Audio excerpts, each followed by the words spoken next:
Welcome to the top 10 blogging mistakes and how to avoid them. I want to thank everyone who is joining me tonight from Company of Women, and also thank Ann Day and her team for making this webinar possible. Hi everyone, I'm Darlene Goodry-Butts. I'm a best-selling author, a transformational speaker, and a professional writing coach. As you can see here in this picture, I have written 2 books, and my third one, The Perception Shift, is coming out in 2017. I've also had the honor of being the first story in Chicken Soup for the Soul's Finding Your Faith anthology.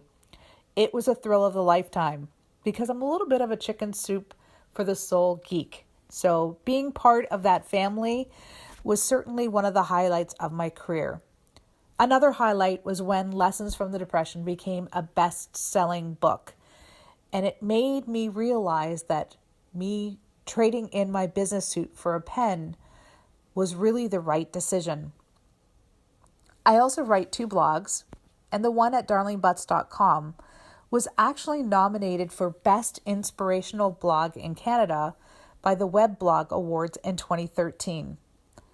Along the way, I've made a lot of mistakes, and I really want to help you avoid them. I'm a big life hack kind of girl. So if I can give you some ideas on how to avoid the common mistakes that bloggers make your journey a little easier than mine, then my job is done. Now, usually when we do top 10 webinars, you usually start with the least impactful mistake and you work your way up to the most common or the most impactful mistake. But I'm going to change things up a little bit tonight because I think it might serve you better if I actually list the mistakes as you would encounter them when you write a blog. So let's start at the beginning. The first mistake I want to talk about is one that you make before you even put a pen to paper or open up your computer. It's not aiming for the bullseye. What does that mean? It means that you don't have a target audience. My clients hate when I talk about target audiences because they want to market to everybody. Why would we want to reduce the number of people that we are going to talk to? But I'm telling you right now, it's the most efficient way to market yourself, your writing, your product, and your service. There's a reason why in archery, the middle of the target has way more points than anywhere else. It's the same for target audiences. So let me give you an example.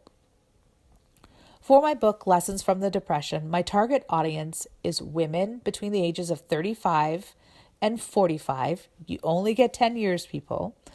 And she is married, has a couple of kids, has a house with a mortgage and debt outside of her mortgage. She also has a hard time giving up fun today because she's still paying for fun from yesterday. That's my target audience. Does that mean that every person that's ever read Lessons from the Depression is a woman between 35 and 45 with all of that criteria behind her? No.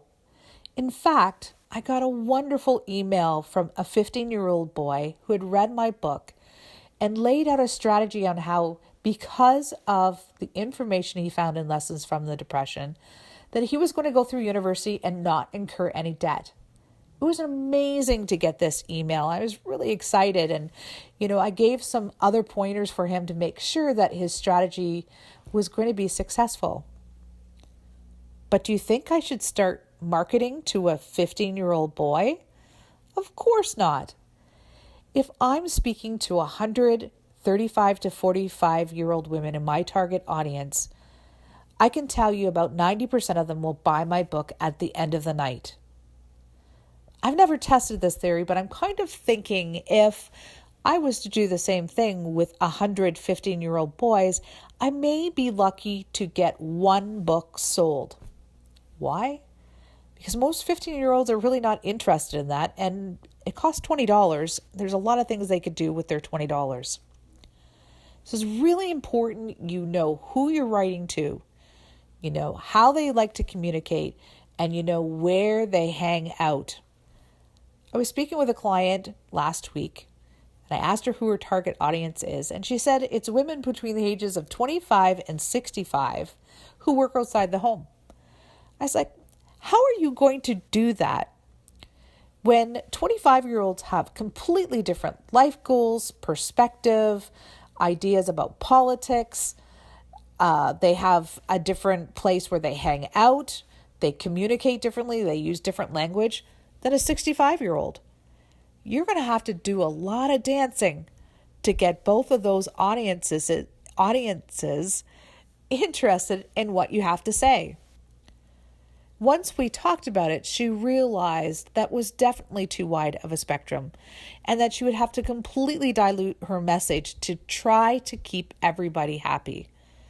In the end, probably nobody would be happy. So set up your target audience. Know exactly who this blog is for. It's the best way to set yourself up for success. The second mistake that people make is they think that they could just blog whenever they feel like it. Now, there are weeks when I wish I could just blog whenever I felt like it, but reality is consistency is the best way to build an audience for your blog. The blog at darleneButts.com has been out for over 4 years now. And I can tell you that if I miss a week, I won't hear from anybody. But if I miss 2 weeks or 3 weeks, which has happened a couple of times over those 4 years, I'll start getting messages. Are you still alive? Are you still blogging? Are we ever going to hear from you again? It's a nice feeling to know that people are waiting for your information. But at the same time, there's a little bit of pressure in there as well. If you're a new blogger and you don't post consistently, you'll still irritate your readers. But this is what's going to happen. They don't feel comfortable enough to reach out to you and say, are you still alive? So they'll just leave.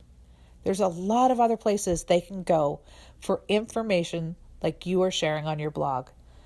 So make sure that you don't just blog whenever you feel like it. Set a schedule. Set a time to write. In my Writer's Bootcamp class, I actually have people fill out a contract with themselves that states what day of the week they're going to write, what time of day they're going to write, and how long they're going to write for. When I was writing my book, Lessons from the Depression, I was building a business, happily married, 3 kids in travel sports and school sports. I had a really busy life, and I had to really look at my schedule and determine whether I could make a commitment to writing at all. And I realized that there was only 2 hours a day that I could really commit to, and that was between 9 p.m. and 11 p.m. during the week. Because on the weekends, oftentimes my 3 kids would be in 3 different cities. But I knew between 9 and 11 p.m. the kids were supposed to be in bed, and if they were not in bed, they were in trouble. And I would not be seeing clients that late at night. I had to give up TV, but it was worth it to write my first book. So find whatever time is the most convenient and most likely for you to be able to consistently use to write. And then do it. The third blogging mistake that people make is they write without any purpose. What does that mean? It means that their blog is all over the place. I have 2 blogs, like I said, and one, its purpose is to inspire and to empower and to motivate. My blog at beanauthortoday.com is for writers. It's to give tools on how to write better and how to incorporate writing into your life so that it's easier for you to do. 2 totally different purposes. And in every blog, I have an intention. My intention is either to educate or inspire, or sometimes it's just to entertain.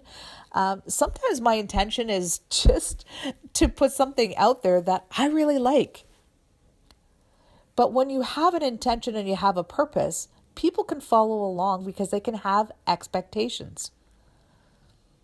But I know, because I've talked to them, that there's people out there that just are throwing stuff on the page so that they can say they have a blog.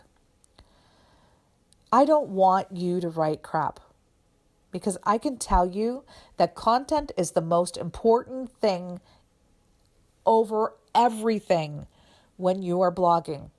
If you have great content, people will eventually find you, people will stay loyal to you, and people will share you. And if you have a great content, you have a little bit more leeway on all of the other mistakes that I'm going to cover tonight. Greatness has a little bit of courtesy to it. So don't blog just to tick a box.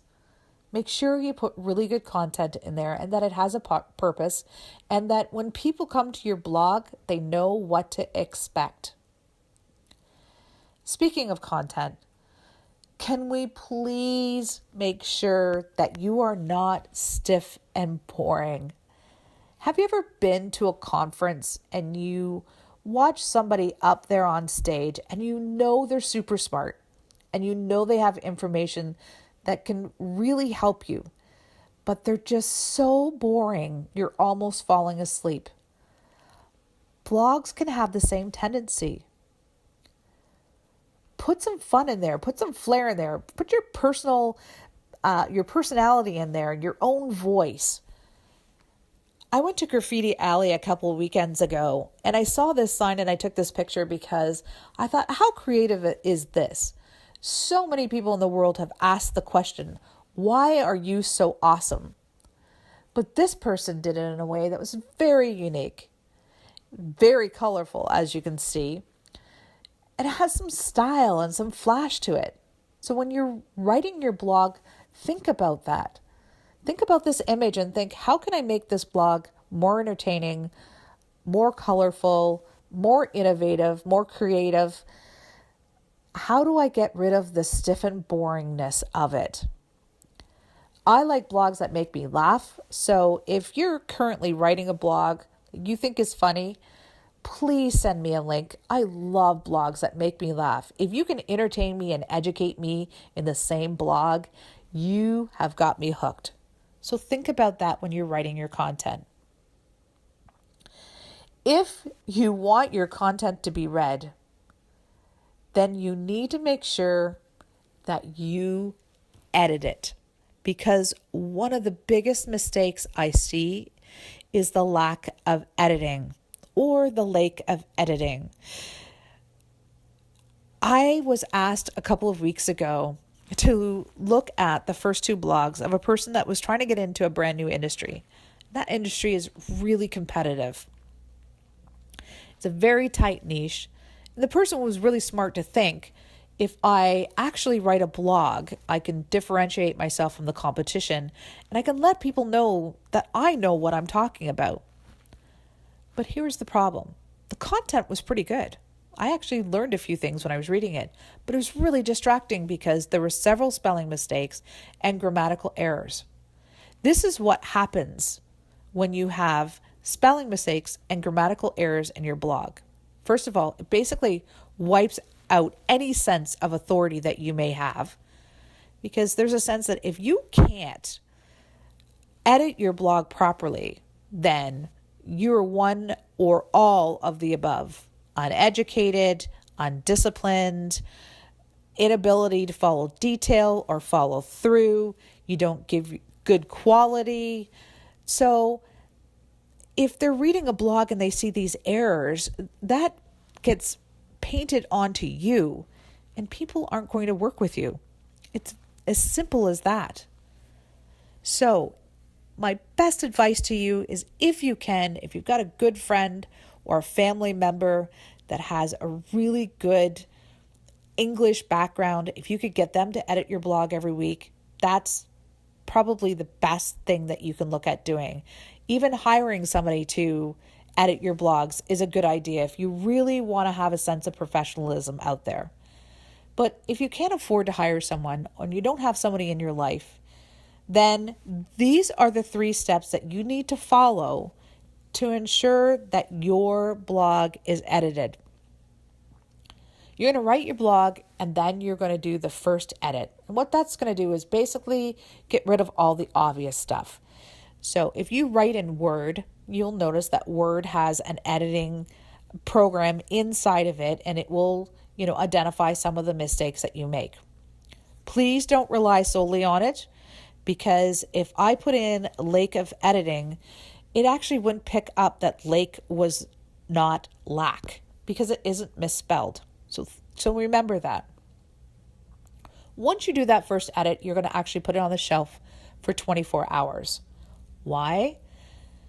Because when you're writing and you're making these errors, they actually get imprinted in your brain. So when you reread your blog right away, it's really hard for your brain to discern these mistakes. They get lost in the shuffle, so to speak.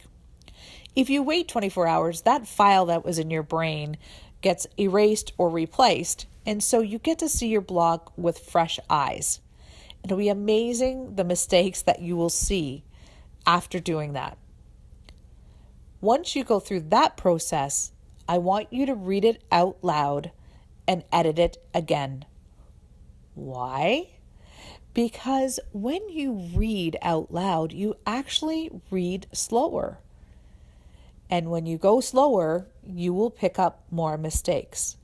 In addition to that, by speaking it, you'll actually recognize more mistakes, specifically when you're using the wrong word like to, T-O, T-O-O, T-W-O, or there, T-H-E-R-E, T-H-E-I-R, or T-H-E-Y apostrophe R-E.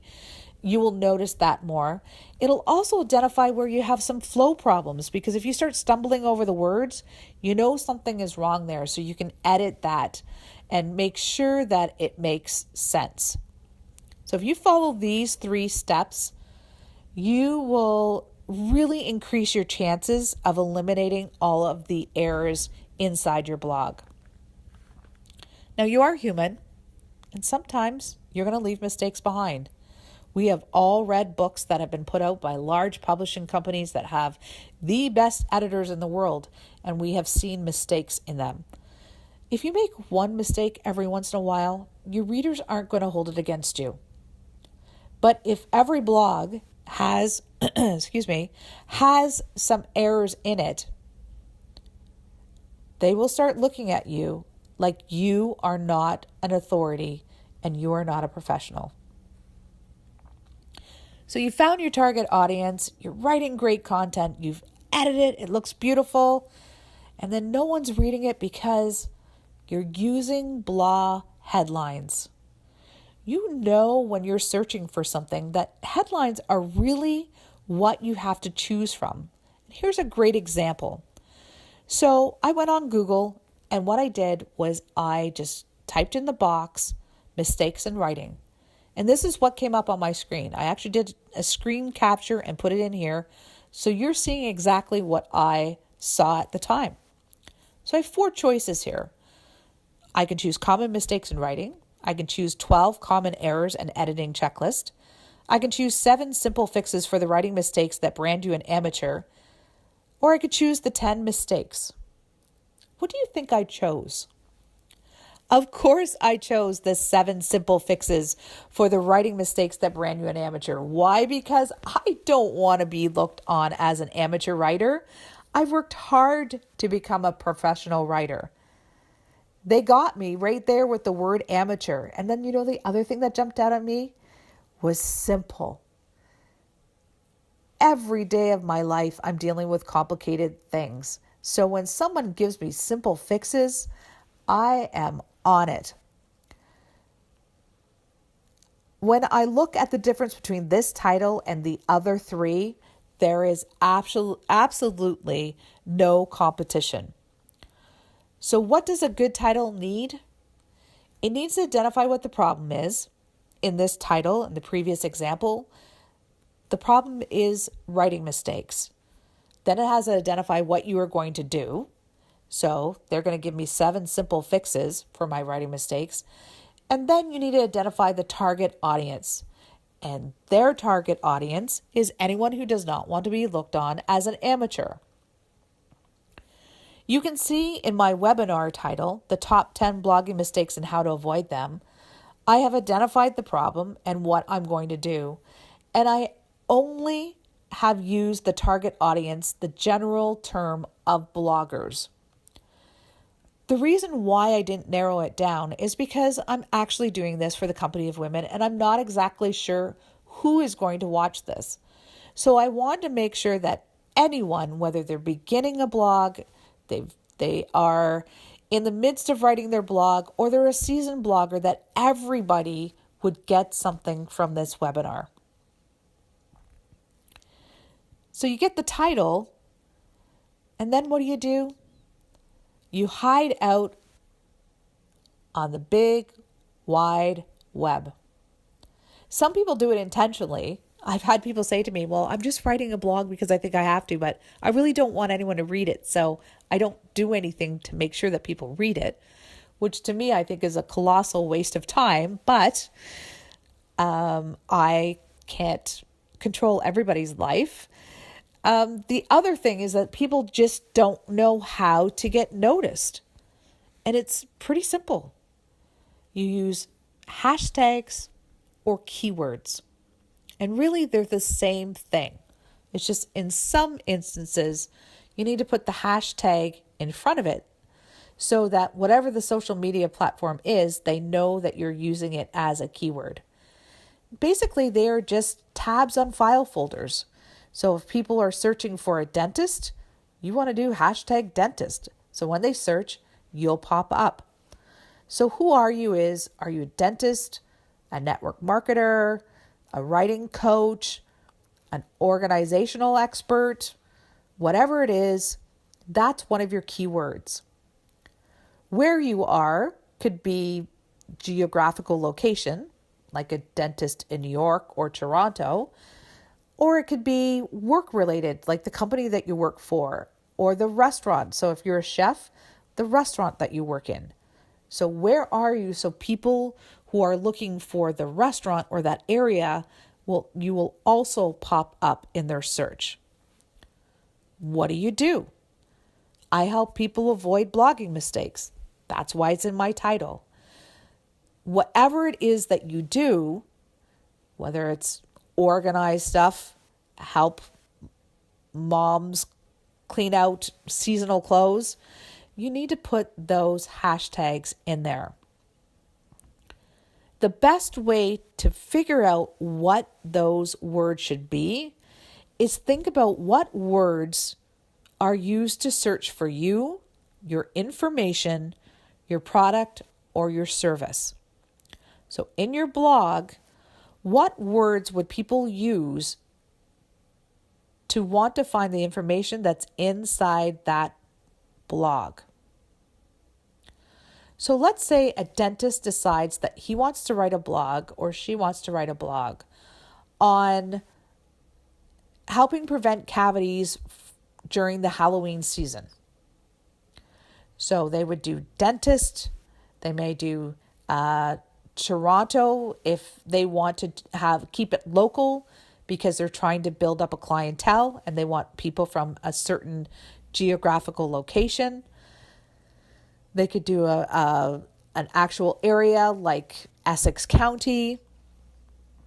And then they would want to put keywords in to identify the information that's in that blog. So cavities, prevent cavities. Let's say that the tool that they're going to use is a mouthwash, Halloween, candy. Because if somebody was to go on and search, how do I prevent cavities during Halloween? You've got all of those search words, and Google's or Bing or whoever you use is going to pick you up. So it's really important for you to make sure that you use those keywords so people can find you. I find a lot of people think that they don't need to make connections online, which to me, it amazes me sometimes because on the other side of online is another person. You just may not be able to see them or talk to them directly. So making a real connection is really important in blogging. And it's one of the biggest mistakes that specifically new bloggers make is that they don't make connections, both offline and online. So in the real world, you can make connections with your blog. When you speak, you can tell them about your blog. You can put it at the bottom of your email signature. You can, talk about it in your social media posts. You can, reach out to people who are in your networking groups and tell them about your blog and ask them to, look out for it. But the most powerful connections you can make in blogging are actually online. And I like connections that link people together, and it's a win-win situation. Guest blogging is a really good way to do that. So how it works is, if you have a blog, you can invite somebody to come in during the week and actually post a guest blog that's filled with information that your readers want. This is why it's a win-win-win. Your readers get a fresh, new perspective, and it gives them, somebody else to listen to, so it shakes it up a little bit. The guest blogger gets the opportunity to speak to your audience, and some of the people may like them enough to actually start reading their blog as well. And you get a day off. It doesn't get better than that.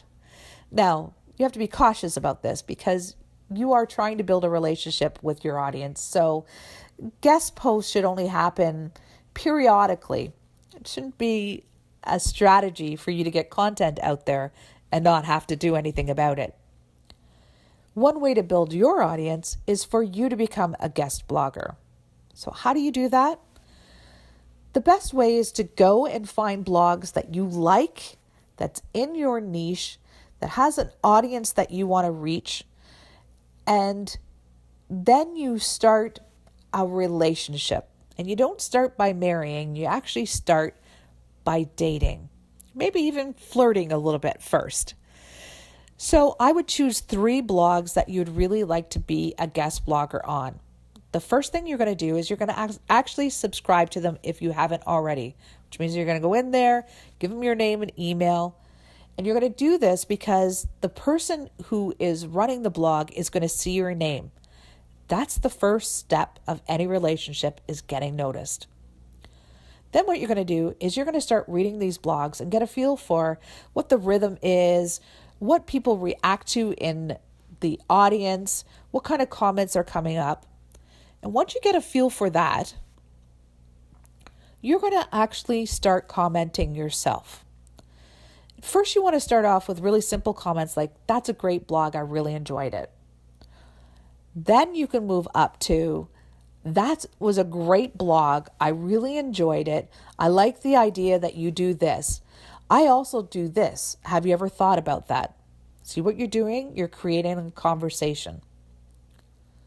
Once you get to that point where you're having a conversation and you're part of the tribe, you can reach out to the blogger and suggest a post that would be beneficial to his or her readers. So you would do something like this. "I love your blog. I've been reading it for a while now, and I have learned so much. I noticed that you have not done a post on this. I was thinking about writing this, and this. Do you think that would be a benefit to your readers?" If it's a good idea and that person thinks it's going to be a great idea for their readers, they will jump on it immediately. You just don't start there. You start at the beginning and you build up the relationship. When it comes to building relationships, you also don't want to be antisocial. What does that mean? We have social media for a reason. And I know sometimes it can feel like more of a task than a pleasure. But the fact is that social media has given us access to the world immediately. And you need to take advantage of it. But there's some rules. First of all, your audience probably hangs out in particular platforms. For me, for darlingbutts.com, my readers are on Facebook. The majority of my readers are active Facebook users. Now, for beanauthortoday.com, what I am doing is I'm redoing my LinkedIn profile to reflect the Be an Author Today brand, and I'm going to start blogging there because the majority of my clients are entrepreneurs and business owners. because I'm trying to teach them how to use the power of story to differentiate themselves from the competition and make them authority in their niche by blogging, great creative web copy, ebooks, and books. So LinkedIn is the perfect place to do that. If your target audience are millennials, it's a different ball game. Some of them are on Twitter. Not very many of them are on Facebook because their parents are there and so they don't want to be there. They spend a lot of time on Instagram and Snapchat. So you need to look at a way to reach them through those channels. You also want to give your readers the opportunity to share your stuff. So make sure that you have social media buttons below all of your blogs. So it's really easy for them to share the link to their own Facebook page. That's how you grow. The last mistake that bloggers make is a lack of direction. You take this reader on a journey, give them all this information, and then you sign off and leave them hanging. Don't do that. Give them something to do. Ask them to share it, like it, comment on it, read your other blogs. Give them a link to go somewhere else in your website or to your YouTube channel to watch a video. Give them an offer. Give them something to do that will continue the relationship, because it's really the relationship that you're looking for. Because if you're doing your blog to build your business, you're building the relationship and the trust. So eventually they're going to reach out to you because they want to do business with you. And the way to do that is give them something to do. Continue that relationship after the blog. Now I've covered 10 doozies, the top 10 blogging mistakes that I feel people make. So let's recap. The first mistake is not aiming for the bullseye. You need to have a target audience. And you get 10 years, people. 10 years. The second mistake is blogging whenever you feel like it. And you now know that consistency is the key to building an audience. The third mistake is writing without purpose. You need to have a purpose for your blog and a purpose for your blog overall. And your content needs to be tight and on point. And continuing on at number 4, don't be stiff and boring. Be creative and fun and colorful so that people can be entertained and educated all at the same time. And don't ruin your blogs with a lack of editing. Edit, edit, edit. If you want people to see you, don't use blog headlines. If you need help, just Google what your blog is about and see what's up there. Find a headline that's compelling to you and then change it for yourself. Number 7 is hiding out. Don't hide out. Raise your flag with all of your keywords and hashtags so people can find you. Make some real connections, both offline and online. Specifically, really consider being a guest blogger. Number 9 is don't be antisocial. Get out there, share your stuff on your social media platforms, and give your readers the opportunity to do the same. And last but not least, don't have a lack of direction. Give your readers something to do, because that way you'll build a relationship and eventually maybe even do business with them. I know I have thrown a lot at you, and you might be thinking, instead of giving you lots of information, I've just informed you of all the things that you do not know about blogging. And that's okay, because I have a Start Your Blog 101 coaching program that can help you. What I do in that program is I help you determine who your target audience is.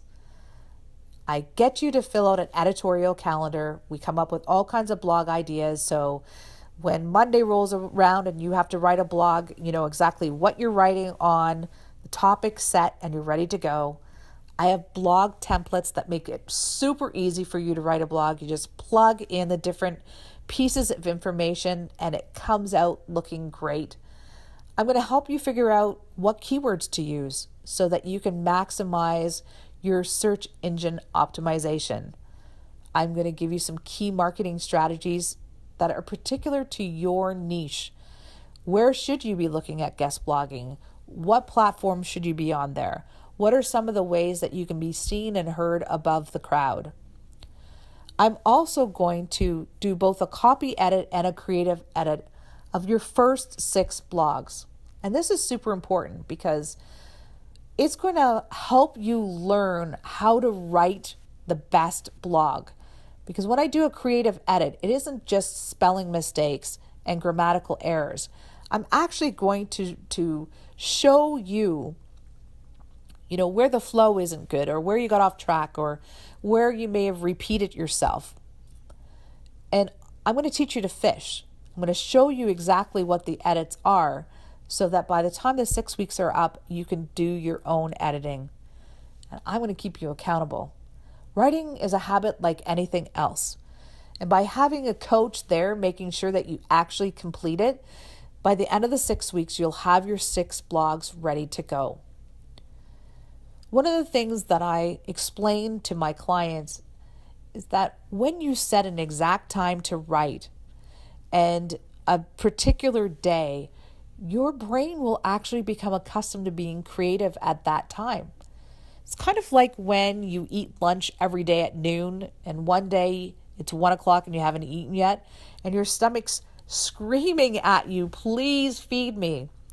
The same thing will happen with your creative brain when it is time for you to write. So me keeping you accountable and on track is going to build that habit for you. Now, right now, I have a lot of clients on the go and I really like having the one-on-one attention. So between now and the end of the year, I can only take on 5 new clients. So I'm going to give the opportunity for the first 5 people who go to beanauthortoday.com/CFW, Company of Women. You can join the Blogging 101 program and I'm going to give you a $100 discount. As soon as the 5 people have signed up, the page is going to come down and that price won't be available again. So if this is something that you really want to do and you just need to get over that initial barrier to getting your blog out there, this is a great program for you. I want to thank you for sticking with me through this webinar. I also want to again thank Ann Day and her team at Company of Women for giving me this opportunity. It was so much fun sharing with you all of the experiences I've had and the mistakes that I have seen. And I hope that by listening to them here and giving you some tactics to avoid them, that you will become very successful. And I will be out there as one of your readers, cheering you on, and maybe even asking to be a guest blogger once in a while. So thank you so much, and I hope you have a great night.